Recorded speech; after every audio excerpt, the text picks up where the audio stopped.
Қарттар күнін Риддерлік тарихи өлкетану мұражайында аға ұрпақпен кездесу ұйымдастырып атап өтті. Мерекелік шара жылы атмосферада өтті.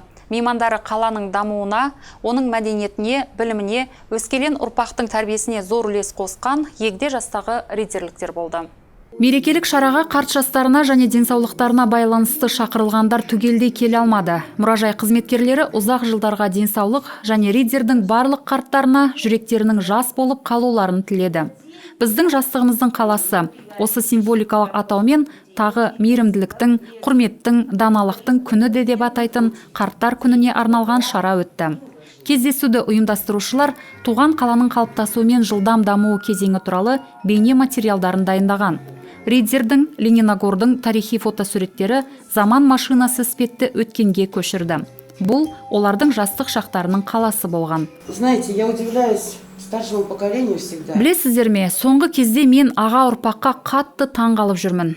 Өмірлерінде сондай қиын қыспақ мезеттерді көрген адамдар еш ызаға булығып кеткен жоқ. Қатыгезде болып кетпеді. Керісінше, бүкіл жылуларын, мейірімділіктерін, бүкіл жан шуақтарын басқа адамдарға таратуда. Және өткен қиыншылықтарына, қазіргі өмірімізге шағымдары жоқ.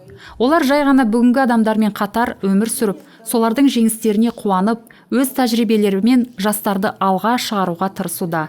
Мерекелеріңізбен, менің қымбаттыларым.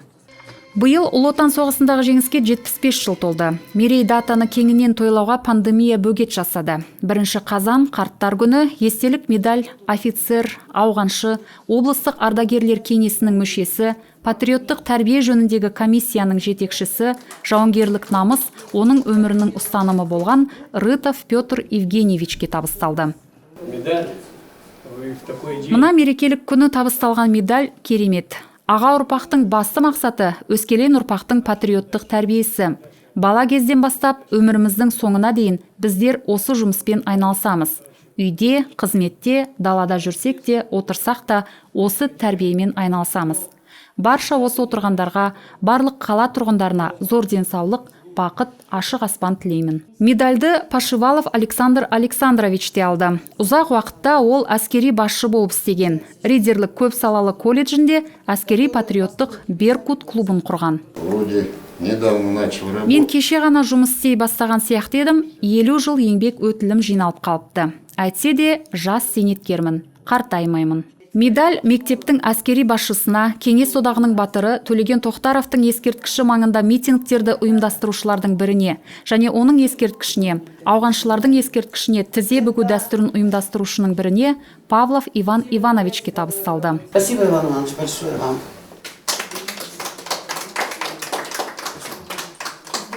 Естелік медальдар Шушакова Клавдия Гавриловнаға, Степанова Зинаида Федоровнаға, Мартыненко Ольга Владимировнаға табысталды.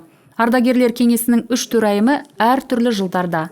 Сонымен қоса ұзақ уақытта патриоттық тәрбие және соғысқа қатысушылармен, тыл еңбеккерлермен жұмыс жөніндегі комиссияны басқарып жүрген швец Светлана Валентиновнаға табысталды.